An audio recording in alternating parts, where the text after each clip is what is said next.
Hello, everybody.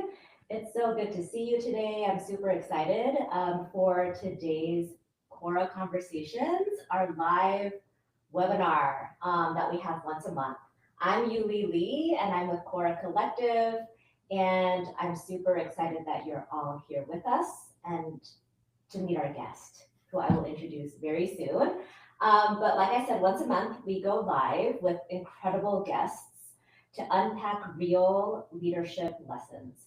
And these are insights, challenges, and breakthroughs that our guests have experienced and that they want to share with us so that we can also learn and grow how to become better leaders and healthier leaders in the spaces in which we lead. And at Khora Collective, our vision is to create a kingdom culture of leadership that is both generous and spacious for all Asian American Christian ministry and marketplace leaders across all generations. So we have a huge umbrella, and our live webinars are a really unique way to invite voices who you really need to get to know and hear from, and who have lived experiences and leadership lessons that can help us to think differently, grow intentionally, and also help us lead with greater impact. And to help us do that today, we have Adrian Pay. He is the founder and CEO of the Change Navigation Company, which you can find at www.changenavigation.co. And we'll share that again later. But his company provides customized training, consulting, and development to organizations and leaders. Previously, he worked in organizational development for two of the largest companies in the world, leading a human resources department and also facilitating transformation in areas such as performance management and core values. He's an author of multiple books, and Adrian earned his degrees from Stanford University and also Fuller Seminary. He lives in Southern California with his family, and he loves finding new restaurants and recipes to cook, loves listening to music and playing video and board games with his friends and family. Welcome, Adrian. Thanks so much, Yuli, and thank you to everyone who took the time out of the day to be here. And I'm just grateful to be here. I love Cora's mission, and it's an honor to be hosted, especially by you, Yuli, because I see you as a real thought leader in change, leadership, organizations, and so just yeah, really grateful. Looking forward to the conversation. Thank you so much for taking the time to be with us today. I look forward to learning so much from you, and I know our audience members do as well. But before we dig in, I would love to know, tell us a little bit about some music that you're into these days, or maybe like a favorite video or board game that you're playing with your family. Yeah. So well. As far as it's kind of a mix of the old and the new, I guess. So for like just recently, I was actually playing with my wife Super Mario Brothers 3. So kind of a blast from the past, but I don't know, we kind of just kind of missed those days, and so we were playing a little of that. Board game. One of our favorites is actually the board game Pandemic. So it's kind of funny because Oh, it's like, yeah, when I say people that I love Pandemic, it can be, I don't want to misconstrue it as like I don't love the pandemic, but I love playing Pandemic. It's a board game. It's a cooperative board game. I don't know if you've heard of it, but it kind no, of I haven't. involves, yeah, it kind of involves like like outbreaks that happen around the world. I just sound so bad right now, but basically, it's about how to kind of eliminate the outbreaks, and you have different roles and stuff like that, and so it's kind of fun, and Yeah. we really enjoy it. So yeah, that's kind of the kind of thing we're into right now. Oh, that's so fun. I love that you're into playing Super Mario Brothers. I remember playing that with my entire family as well, and it's just such a fun Oh. time.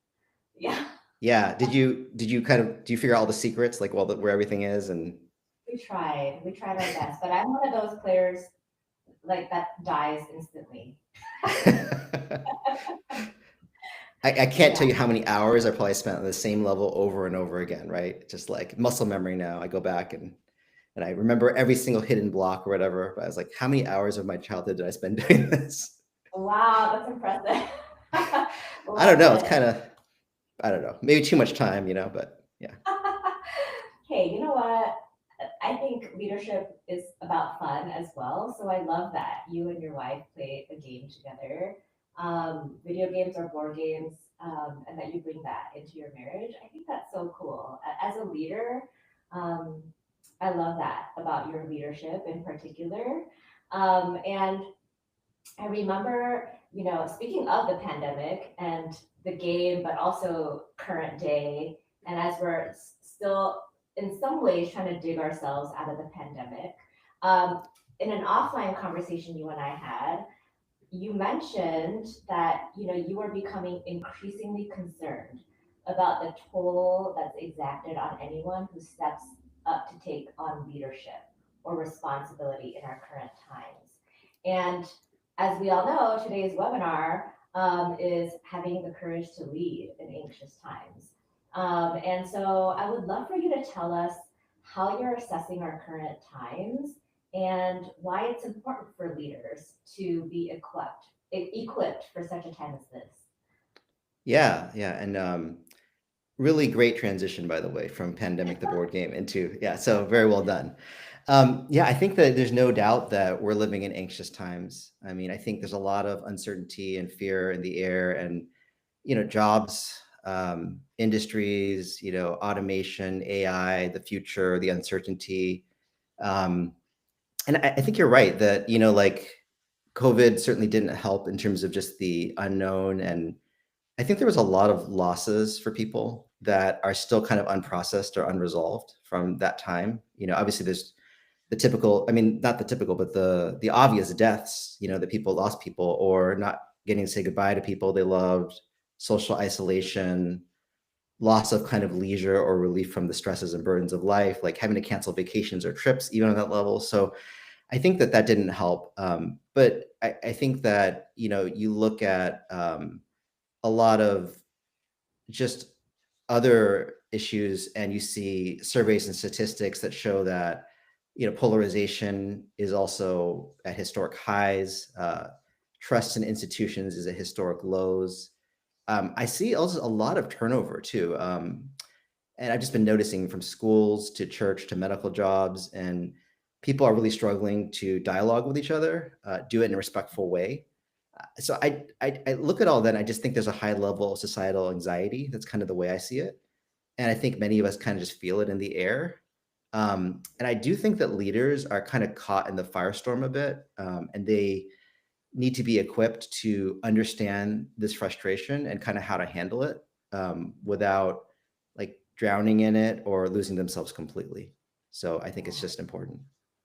yeah, I totally agree with you in your observations, and especially of loss and just how loss has taken so many different forms for us. Um, Yeah. just every day and how we hold loss with joy together a lot more now than Mhm. before, or maybe it's just something that we feel a lot more now than before because Mm.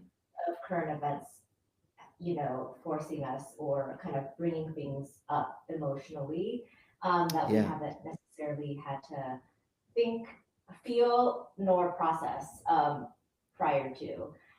So I agree with that so much, and also the polarization piece. Mhm. That's so real, and it's almost um, it's almost just very difficult to have a normal conversation with somebody Yeah. Yeah. because you never know what's gonna trigger somebody or kind of offend someone. And I feel like now, even a word that was normal, quote unquote normal, Yeah. um, 5, 10 years ago is no longer that. Just any Yeah. word has taken on so many different meanings for people. Right. And it's, navigating, what is language now Yeah. that is helpful for people. Totally. I totally see that too. It's just, yeah, like, yeah. And I remember talking to somebody about that and just saying like everything, yeah, just simple words, just take on new meaning and have layers to it. And so then it's like, it feels charged, and kind of like, what do you do with that? And how do you navigate that? It just feels challenging to do. Yeah, Yeah. totally.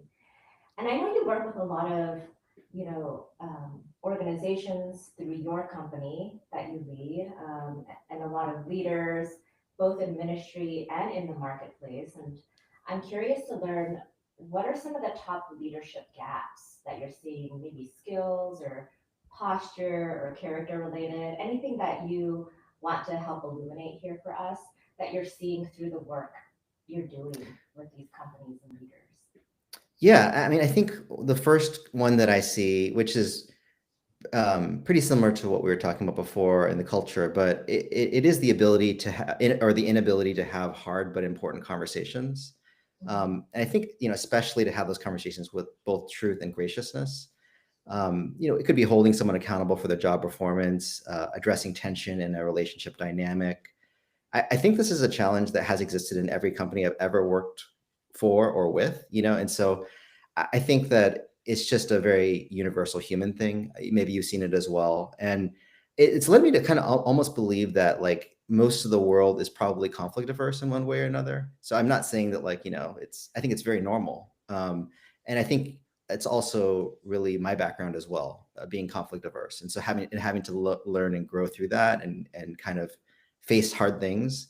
And so I think that's really the first thing that I see. And then the second thing that I kind of see in terms of a gap is that I don't think people are just not getting enough support for themselves. I think we underestimate how hard things can be, or life just comes at us kind of harder or faster than we can know, and so we burn out. And I think people, especially people who gravitate towards positions of responsibility and leadership, I think we're often kind of hardwired to push ourselves to the limit, anyways.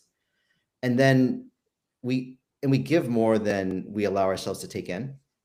And so then you add what we are talking about earlier, like that we live in this extra hard time with anxiety and stress and expectations and pressure so high. It's like by that math, I think leaders would probably need even more support than usual. But how much of us are really getting that? And so I don't see it being enough. And that's kind of why I am passionate about kind of the work that I'm trying to do, just to really help leaders get more support and good support in the ways that really help. So Yeah, that's so good. I'm curious to learn more about your background in conflict averseness. Is that even a word? I yes. don't. Okay. Yeah. Um, Yeah. how how did you come to realize, I guess, that that is something you need to grow in, and how Yeah. have you navigated that yourself as a leader? That's a great question. I have a memory of in my young adult years where I was on one of my work teams, and I remember that there was a conflict or a tension that I felt towards a different coworker. And I remember I kind of just like couldn't have a direct conversation. And so I remember literally going to a different room in the house and just kind of like talking to another person and just kind of like hiding. And that person, it was obvious that we needed to talk. But I just remember feeling like I just felt so scared to have that conversation. And I don't know if that was the moment that I realized that it was something I needed to work on. But I think that I had a team and mentors in my life who were just, they could see it, but they were so gracious and loving that they didn't shame me. And they really said, they tried and they kind of helped me to learn and grow and modeled it and challenged me. And I think through that, I just slowly grew in being able to do it. And so, numbers of years later, I would have that conversation, but I would have to prepare for the conversation with like notes. I'd be kind of like, getting ready for a hard conversation. I would prepare all these notes and things like that. And I remember some specific conversations like that. And then, I think just over time, now I'm at the point where I'm much more comfortable with it. I don't need to prepare notes. I deeply believe in the importance of having those conversations because even though it's hard, I see the good that comes out of it later. So I just trust it now. And so that's why I believe so deeply in this process of kind of like um, growing through hard conversations and feedback, because I just feel like I'm an example of somebody who really wasn't good at it and I was able to get better at it. So that's kind of my Yeah. journey. Yeah, I love that. Thank you for sharing your journey. And I love that you mentioned growing through feedback, because we're going to dig into your book a little bit later, but feel free to, integrate it into any answer that you want to share with us. But I wanted to show people Thanks. your book, The Art of Growing Through Feedback. Hopefully that's clear. It's coming up a little bit blurry for me. But yeah, you can find it on Amazon. It's really really easy. Oh, here we go. Quick read, and very practical, which I loved. I was sharing with Adrian that I shared the book with my team, and people purchased it, and we practiced some of his tips today. Like a teammate called me today to say, "Hey, I'm practicing Adrian's tips. Here's some feedback for you." And I responded by saying, "Thank you so much."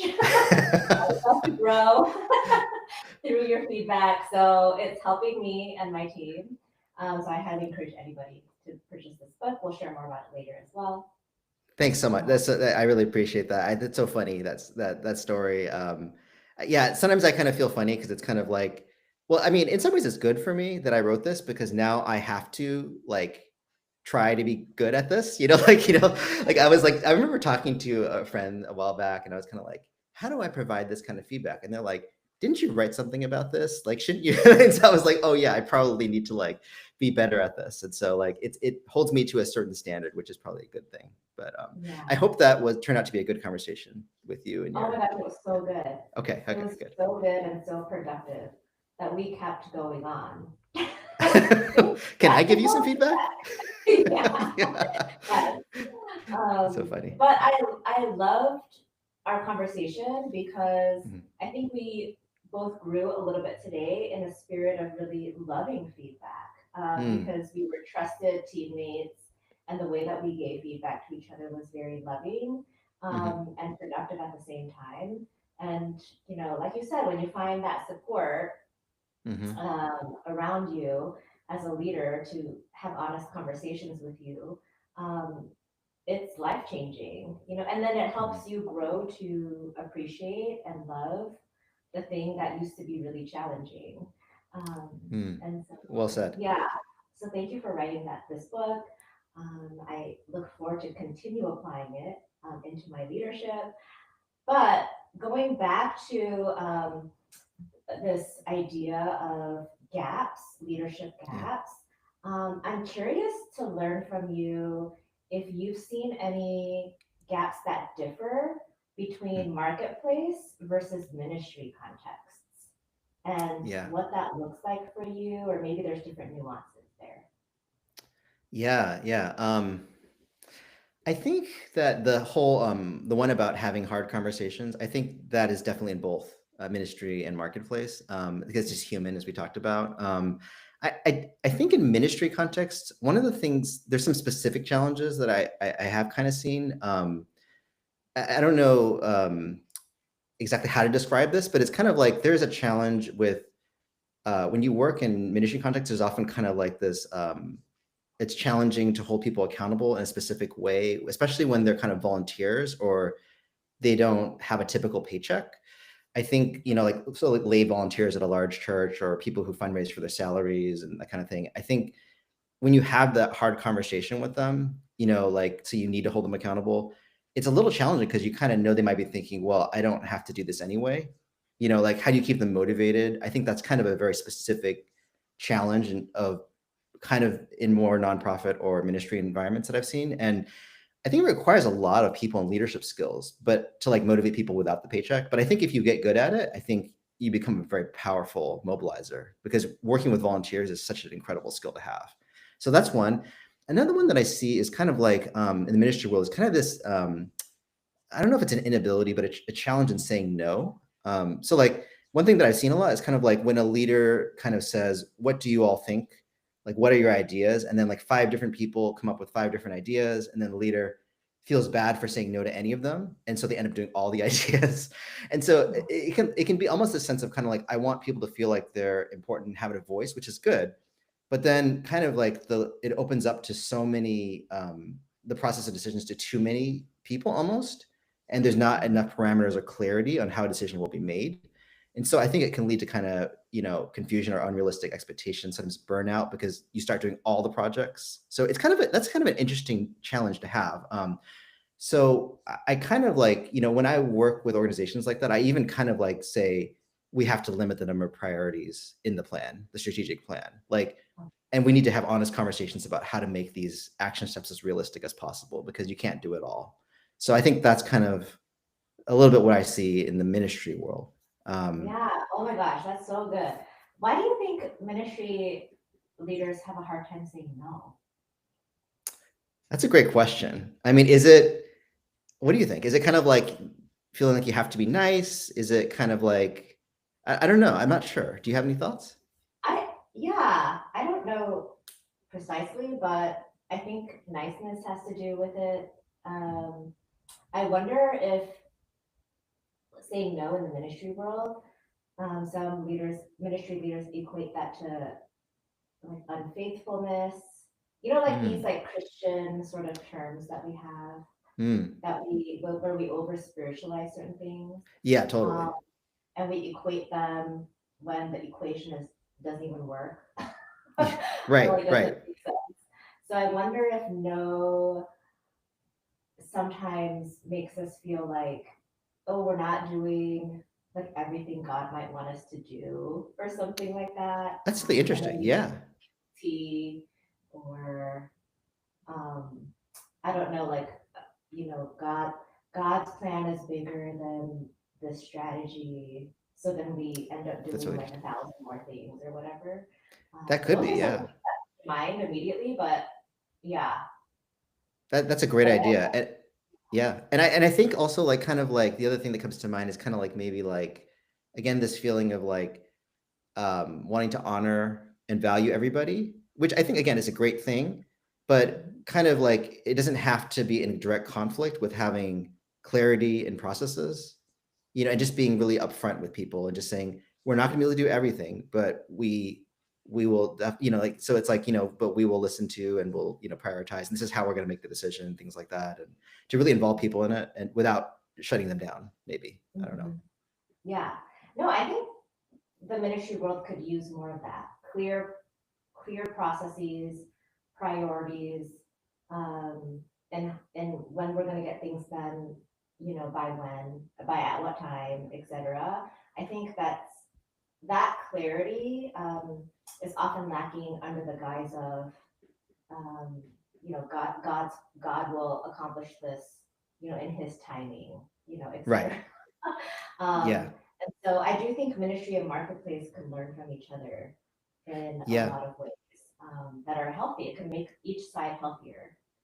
Yeah, yeah, and I think speaking to the marketplace side, like I think that some of the challenges there, like because like we're talking about kind of like when you can't say no, then you do everything, which kind of can lead to that burnout situation where people do too much and then don't get enough support.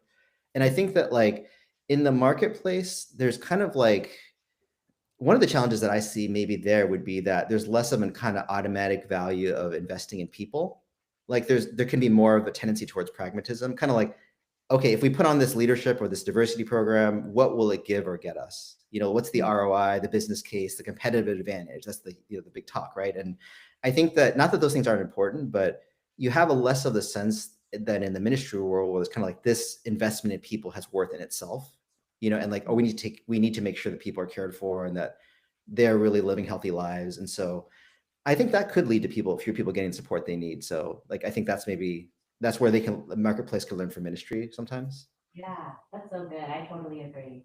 Um, awesome. Okay, so I'm gonna transition us into the solutions or maybe possible solutions for some of these gaps that we've talked about and challenges that we see in both ministry and marketplace and also in our world.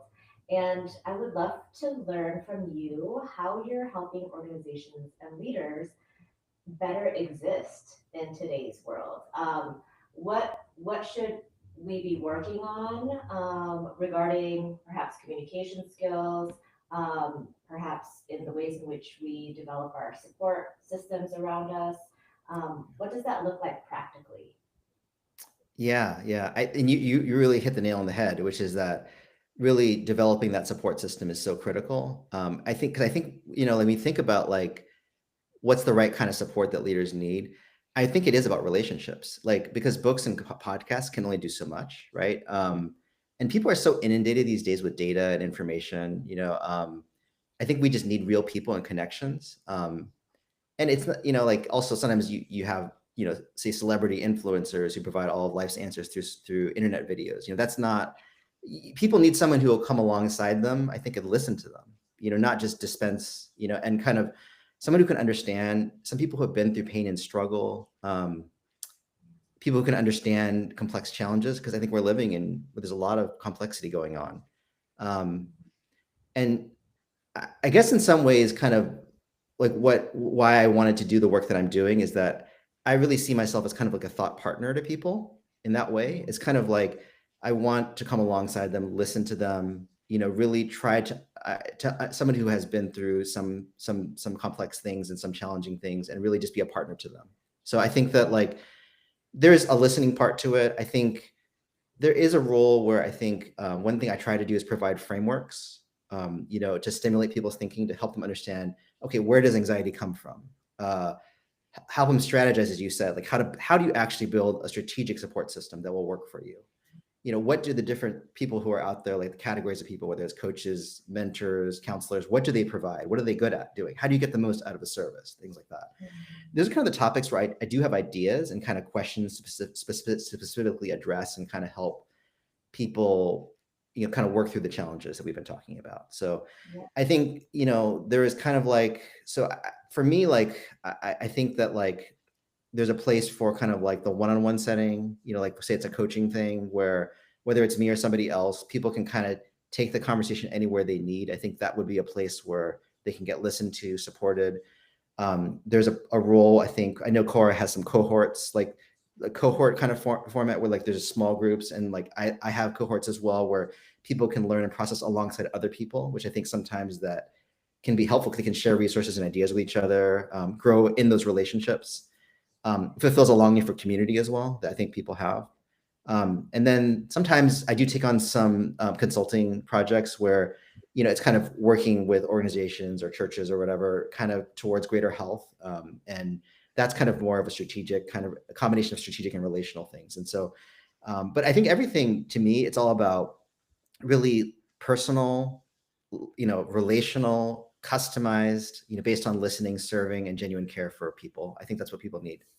Yeah, I totally agree with you in terms of relationships and just finding the right people um, who can speak into your life. And they don't have to be I think, if you have a best friend, awesome. But if you Mhm. don't, you know, you'd be surprised by who's already around you, that you might be able to ask, to kind of come into your support circle. And along those lines, like, what advice would you give to people who might say, well, I don't really know anybody, where do I find these people? Where can people start to look for others who can sort of be the foundation for their support system? Yeah, it's a great question. And I think you kind of gave an answer already a little bit about kind of like looking already where you are. But I think, I think what people are lacking is really kind of like above them, so to speak, like people who pour into them, and then Yeah. kind of peers. And they kind of, but they're giving way more in terms of people who are there mentoring or serving, and they're kind of, so I would say that like for peers, it's like the friends and colleagues kind of connection point. So, if you're looking for peers and they play a specific role, there's definitely like, you know, um, your current or previous work settings and like school. And so, like, I mean, for me, like, I guess one thing I would say is that like I felt pretty isolated, during COVID and afterwards. I think like a lot of people did. And I realized that as you get older, like there's not a lot of things that are set up for you in the same way anymore. Like, you're in college and everything kind of gets set up for you in some ways. The meetings are there. You don't have to plan them yourself all the time. And I think just life gets busy with families and work and everything and stress. And it's like we kind of stop if we're not intentional, like, and we don't invest in keeping those friendships up, it just really kind of can fall off.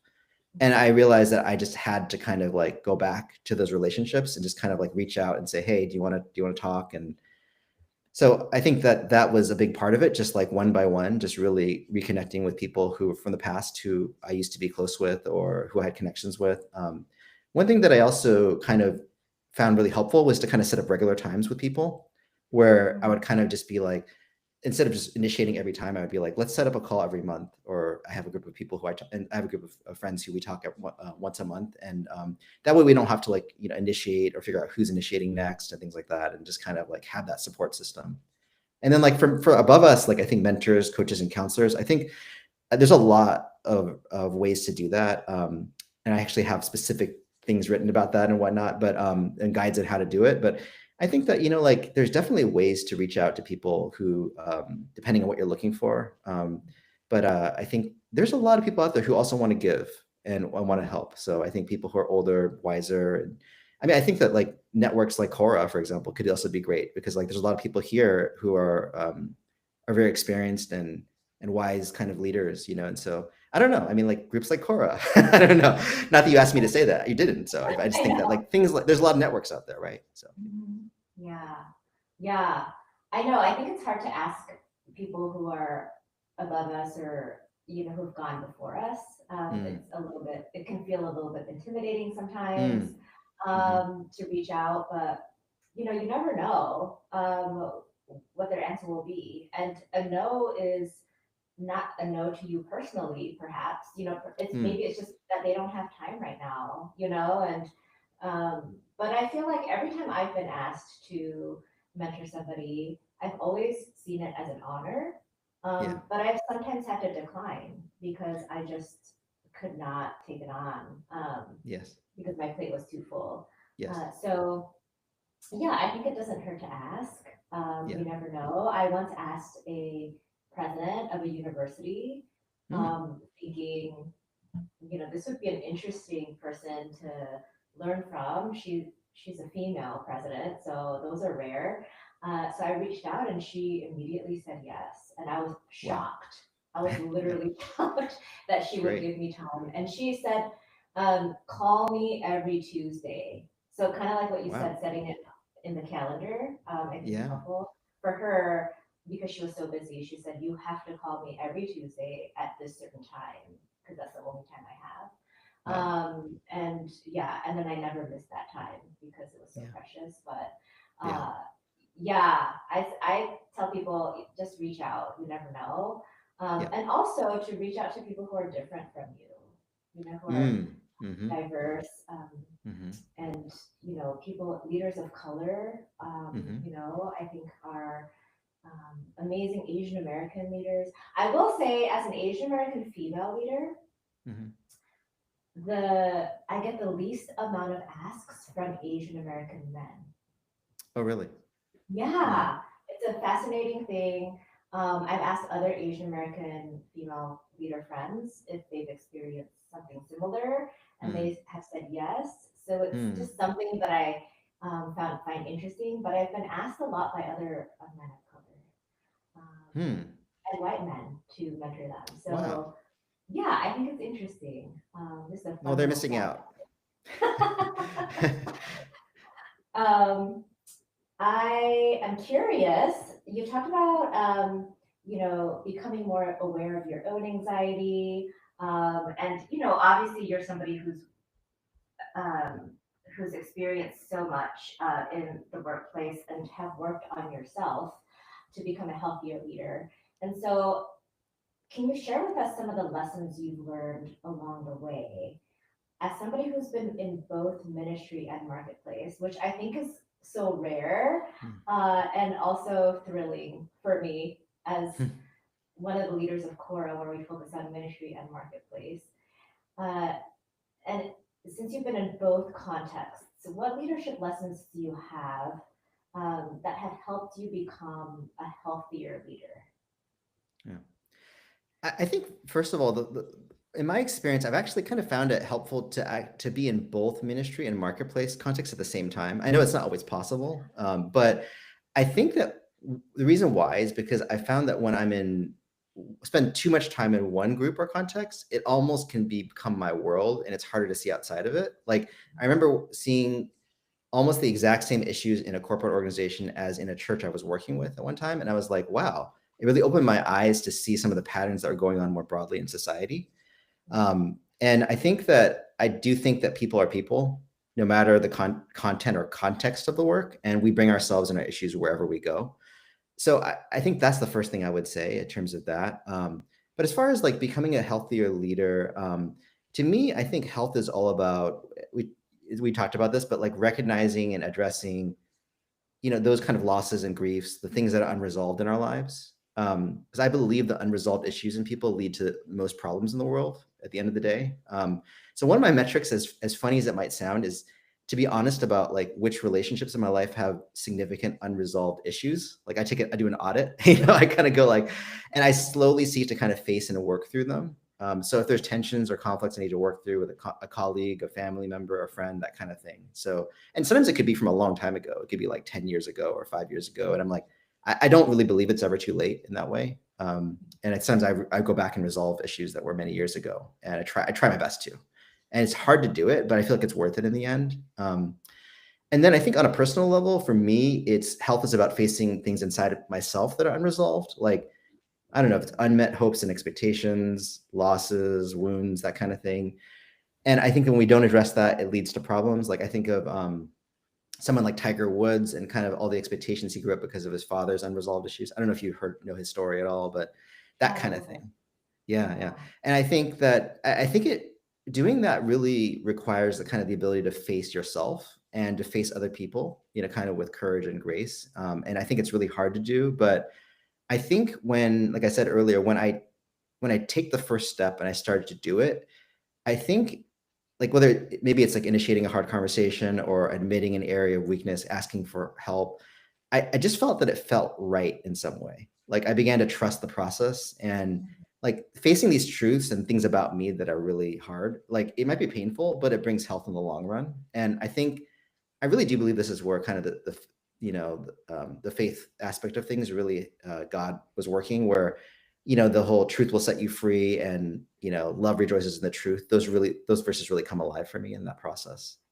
Yeah. So That's so inspiring because I know so many of us struggle to take that first step, with a difficult relationship or unresolved issue, whether that's within us or something external. What would you say to those of us who struggle to take that first step? Like, what might be some barriers to doing that? And I don't know, what makes you so courageous to do it? Like, I'm so inspired by your ability to just say, I'm going to do this. well, I think like I really do believe the key is kind of like grace and faith, so to speak. That's why I believe in, God, is because, and it's the base of that is grace. The idea that we need something outside of ourselves. So the fact that I was able to do that, I solely attribute to people and God who helped me, who showed me the way, who kind of, loved me first, and I don't think I could have done it without that. So I would say for those people, like total grace, have grace to understand that the barrier that you feel is there for a reason that probably comes from some painful part, or loss in their life. And to realize that, like, it's not like you should be, it's like it's a shame to blame yourself. It's like there's a place where we all have those. And I think, maybe who is the person or people in their lives who could be that source of grace for them to help them really to show that love and support and that environment where that could unlock that ability to actually take that step. Because I think that you can't just will yourself to do it. I don't think you really can do that. I don't think that's how it works, in my opinion. Yeah. That's so good. I think that brings us back to your encouragement for us to find that support circle. Having Yeah. those who are around us to help encourage us in that right direction. Right. Seems like it's going to be an important piece of the puzzle for us to face ourselves with the community that's around us, and so the community can encourage us and affirm our decision to resolve some of those relational conflicts that might be hanging over our head. Yeah, totally. And you're right. Like when you're in community like that really can help, right? That whole process, a good community, right? A healthy community. I think one thing that I also would say is that that first step is hard, but I do think that once you've taken that step, in my experience at least, like it wasn't like every step after that was equally hard. all the time. I think that there can be a snowball effect where it's kind of like, because I really think that in some ways, like at a certain point, like I got to the point where it doesn't feel as much like work anymore. I know it sounds funny, but like there is a part of it that feels like freedom. Like Mm, there's kind of like that, like I don't have to be tied to this thing that I'm stuck, and that there's creativity to that. There's curiosity on some level. I mean, I think from an early age, I've always had this deep curiosity to understand people and the world better and myself. So I see myself as like not a project because that seems so dehumanizing, but it's like I just fascinated. I'm like, I want to know like what makes me go or where things get stalled. And like I just find it interesting. And I'm kind of like, if I can figure that out, like so many things can flow from that. Like I could mm, have peace in my life, I can have satisfying relationships, I can navigate the world with confidence. So it's like, to me there's nothing more practical than that either. So it's really motivating as well. Like when I have an issue, I'm like, I kind of want to get after it. I kind of want to know what's at the root of it. So it can be energizing sometimes too, not just feel like yeah, a drudge, all the time. Or, is that a word? I yeah, don't know. Drudgery, whatever it's called. Yeah. yeah. No, I totally get it. I think you pointed out something, a characteristic of a leader that I think is really important. One of many is curiosity. Mm, Um, I think curiosity, when I see that in a leader, it, like you said, kind of creates a snowball effect mm, in our lives in terms of growing, um, becoming healthier, all the things that could be good. Um, if we're going in that direction with our curiosity. And so, but I do think curiosity also keeps us humble because mm, there are things that surprise us as yes. we become curious about certain things. And I think curiosity tests our assumptions and also brings in divine appointments with people who we might have never had the chance to meet, without our curiosity. And so I totally think that having that posture of curiosity connected to this idea of becoming a healthier leader can be super important and really, really helpful um, Yeah. because it brings in wonder as well Mm, and helps our imagination sort of expand at the same time, which I think is mm. really, really cool. And speaking of imagination, I'm curious if you could paint a picture for us of a healthy leader. Like if you could just describe a healthy leader, how would you describe this person? I mean, I think that yeah, I don't know. I hope I'll do this justice, but I think I see a person who is surrounded by people who are pouring into them, and Yeah. people who. So it's a balance between people pouring into them, kind of their peers. They have a good network of peers, and people that they're giving to as well. So it feels like a real give and take dynamic. It's somebody who is not perfect at all. Like I don't think that at all. I think it's a person who is trying, who is making mistakes, but is surrounded by so much support, by people pouring into them and so much grace that they can kind of, they can absorb that, they can learn from that, they can see it in a positive way, they can keep going, things like that. And all that stuff really unlocks their ability to really be consistently, facing the things inside themselves, the things in their relationships, and kind of really not leaving that unresolved. Because I think that, like, as we talked about earlier with like society right now and like and COVID and all those things, like there's all these unprocessed and unresolved losses that people have. And we can resolve those, we can try to resolve those in ways that aren't helpful. Like sometimes people are like, they'll go a different direction with it. They'll blame people or things, or they'll um, just look to like larger than life celebrities who think they'll provide all their answers, like, but I think that like a healthy leader is somebody who is, really in that kind of community context is really um, facing themselves and facing these relationship gaps and kind of really seeking to resolve them, as best they can. But and they're just kind of a work in progress. I don't know. I don't know if that's yeah, but No, I love it. I know that was a broad question.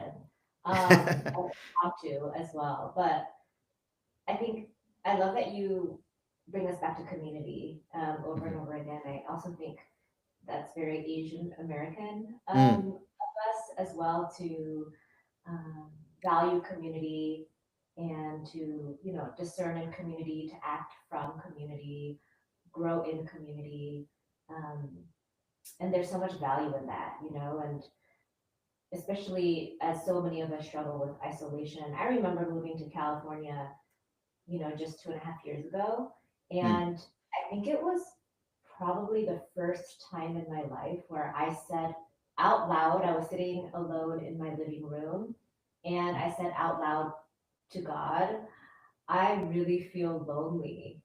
And I mm, was shocked that those words came out of my mouth because mm, I probably, struggled with loneliness here and there in the past, but I had never felt so alone mm, after moving from Chicago to California and not mm, really having any deep connections out here. And so mm. it's a really devastating feeling to feel like you're alone, even though I knew I wasn't, like God was with me, but Yeah, just not really having anywhere, that I was plugged into. yeah, And, my husband was traveling a lot for work. And yeah. I think my little dog Cubby became my community. And we just became closer and closer to each other Yeah, until we found a church. But yeah, yeah, it's hard being a leader, and leaders often are lonely, you yes. know? So yeah, I love your call to community. Yeah, and I think that like your level of awareness and honesty to say that, that I feel Mhm. lonely. I mean, a lot of people like it's hard to get to that point. So I think that was, I mean, when I hear that, I'm like, wow, that's a lot of vulnerability and awareness to be able to even to know that. And that's kind of what I think is the key of a healthy leader is to really be that in touch with yourself, that you can see that, and then you know where you need to get and whatnot. And so, but that's, yeah, so that's, it's challenging, but that's kind of the sign. I think that's a sign of a healthy leader, what you did. Thank you so much. Yeah. Yeah, I do think becoming healthy, part of that process includes a lot of healing, like you mentioned, like processing those things that are unresolved. And Mhm. in order to heal, I feel like we have to name things out loud. Um, Yes. and because we need some kind of starting point, and so I think it's okay if your starting point is a little bit off, like if you're not unprocessed yet in all of your feelings. But if Yeah. you just start talking, just, even Yeah. just to God, like I did, um, Absolutely. yeah, I think that could be a small little step that we take as well. Yeah. Um, yeah, to follow your directions and taking a small Mm. faithful step forward. I really like that a lot. Um, Earlier you shared about some frameworks that you have for people, some processes that you share when you coach leaders. I'm curious if you can share, take us even more practical, maybe, and share anything around those lines for our listeners. Like, what can our listeners implement tomorrow, for example, um, after listening to this webinar? Maybe it could be from something from your book, Yeah. if you want to go in that direction, or just anything that you find is meaningful for readers.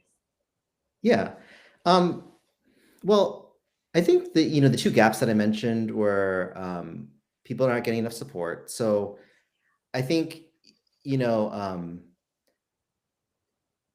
like as far as like, I think what someone can do even right now is just get a sheet of paper and just kind of do a relationship kind of like audit, kind of just like how many people are above me, how many people are a peer, and how many people am I serving, and just see like where are there any gaps anywhere, and I think that then, kind of understanding, what do I need, right? Mhm. And I think that like if anybody has any needs ideas, like I'm happy, you can actually sign up with a call with me free, and I'd be happy to talk them through some of the frameworks and stuff like that to help them Wow. find the best support systems for them, Yeah. whether it's mentor, coach, counselor, communities, whatever it is. So I have kind of ideas about how to more specifically diagnose and whatnot, and what each can do in your life. And so that's something that is a practical offer there. The second gap I mentioned was having those hard conversations. So getting better at the conversations. I think, I mean, I did the book, the you mentioned the art of growing through feedback. It was Mhm. meant to be practical, in that way. And so it's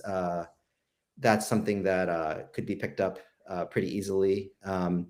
And I think um, When it comes to that, I feel like for what I would say about feedback real quick, because I know it's a big topic, I Yeah. think that really, I don't want to oversimplify and just say like tomorrow you'll become great at this or that, or but I think that there's three components to growth that I see. One of them is just a psychological component. So kind of like, for example, why are we conflict averse, right? I think the answer often has roots that go back in our child upbringing, some of our needs and fears. So that's one component that I address in the book. Then there's kind of like growth involves action and practice. So we do have to exercise kind of muscles to grow, right? And be strong. And so I think people need tools, to know it's doable. And I think that's where the practical steps in the book, kind of like the examples and exercises can come in. And I think also like a book feels more doable if it's readable. And so I know it's funny, but I intentionally wrote the book to be most chapters only a few pages long. So it's just like there's enough barriers to reading books in the first place. So I'm like, let's just make it so that it can be as readable as possible. And then I think growth finally happens through relationships that we've been talking about. And so I did write the book, design it specifically, and field tested discussion questions at the end of each chapter so that people could actually have conversations. And so I don't know if that's what your teammate or your colleague did, but there's an element where it just takes on another level, like when you do it with a person, whether it's like your team or small group. Okay, we need 15 minutes to kick off our meeting, so let's just start with a couple questions here. Or you want to get to know a friend a little bit better, so you're like, hey, like I have some questions here, I just want to get to know, like, how you grew up dealing with, what did you learn about feedback growing up, just like deepen the relationship. I think if you go from reading a book individually to kind of like doing it relationally, like I think that just catapults it. So like somebody could literally take one of the questions in the book, or that question right there, like how did you grow up in your family or culture, learning about feedback? Just ask that question to a good friend tomorrow, and just like start the conversation. So those are a couple of things, but I don't know. Those are a couple just ideas, but yeah.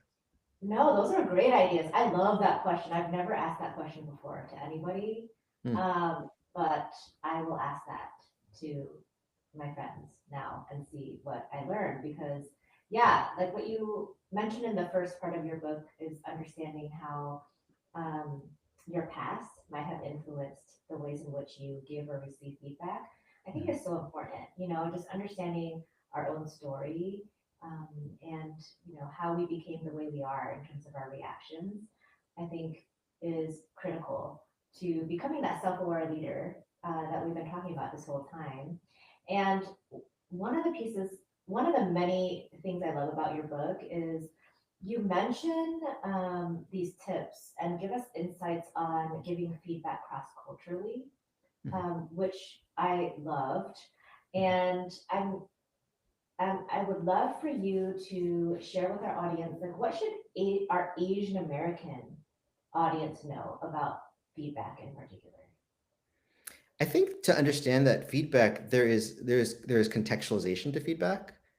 So it's like, but I think that sometimes we kind of have stereotypes about words and about concepts.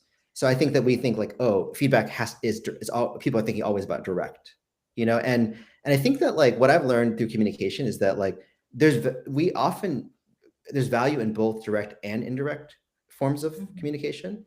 And I think the best communicators can actually mix and match them in different times, in different ways. You know what I mean? And I'm so interested. This is a great topic we could talk about for hours. I'm really interested in that kind of Yeah. topic. But I think that like to understand that like when you think about feedback, don't assume that it's just like, well, that's something that is a Western thing, or like, I can't have I think having a direct conversation with somebody is can be done in many different ways.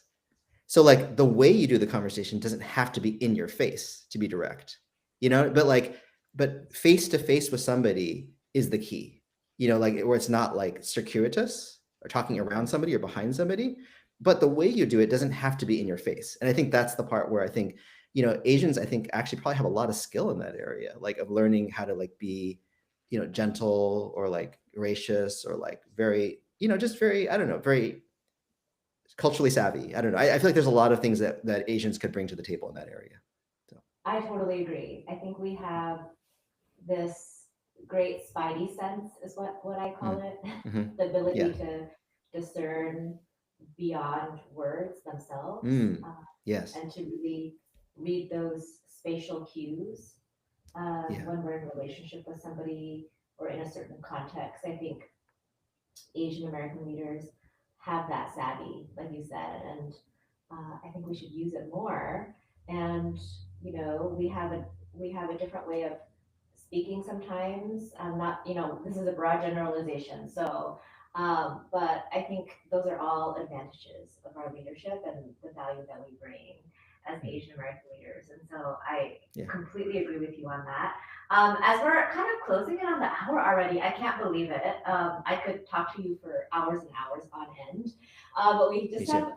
have 4 minutes left, and I would love for you to share one leadership lesson um, that you have always wanted to share with your younger self.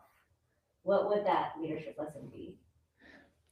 I think it's to embrace patience and kind of even pain in my journey, because I think the shortest path isn't necessarily the best one. And I think that my younger self was probably thinking and would be tempted to think that I need to fast track my way to more wisdom and maturity. But some of the most important lessons in my life, when I think about it, have actually taken the longest time for me to learn. And in some ways, I wonder if those lessons actually planted deeper roots than if I tried to learn them in only 6 months or a year.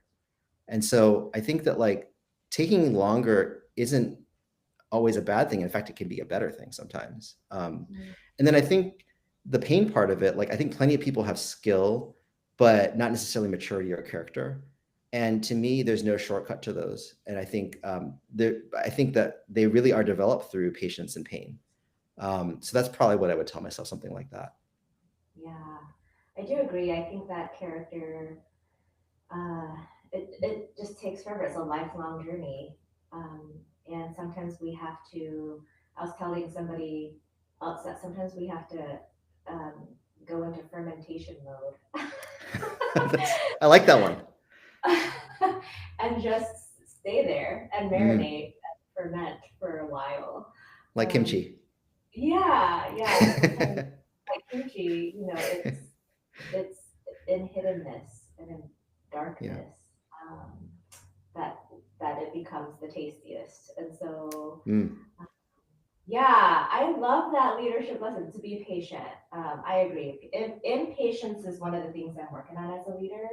mm, I think and you would know this too, but we have vision as leaders, and we want to just see things happen, yeah. and we want to move fast. Um, and but I'm learning to slow down. I think slow down and slowing down and patience is all part of being a spacious leader, is what we talk about a lot at Mm, Khora. mm, um, and it's becoming more spacious within us internally because we're becoming more rooted in God, as you said. And also, because of that, we become more spacious. We're able to create this like spaciousness for others to join us in that journey of abiding in Jesus and in the true vine. And so, mm. oh my gosh, I don't want to wrap this up, but we have 1 minute, and Okay. I wanted you to share with us if any of our guests want to find you. Where can they find you? Where should they go on socials or your website? Can you tell us? Yeah, I'm not really on social media that much, but you can go to my website. It's changenavigation.co, and you can sign up with a call with me. I mentioned, or if you're not ready to do that, it's totally fine. There's an assessment on the site you could take. It's kind of fun.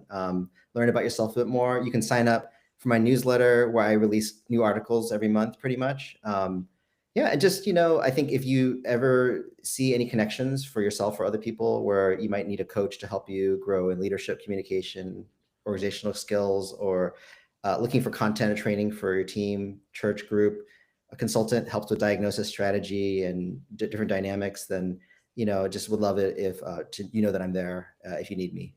And so yeah. Yes. Yes, everybody sign up with Adrian. I would also love to get any kind of coaching from you. Thank you so much for taking the time to be our guest today. I learned so much. I was incredibly blessed by this 1 hour of my day. It was such a gift. And for any of you who just love these live webinars, I know there's so many of you out there. Our next one will take place Friday, November 21st, actually. I think that's next Friday at 9 a.m. Pacific time. We're going to have Mimi Chan join us, and she's going to be sharing about leadership wisdom for next gen marketplace leaders. So if you're a next gen marketplace leader or you're an older leader, but you want to learn some stuff about next gen leaders, I highly recommend you join our live webinar next Friday. And until then, thanks again, Adrian, and we'll see you all again next time. Bye. Thank you so much, Julie. I really appreciate it.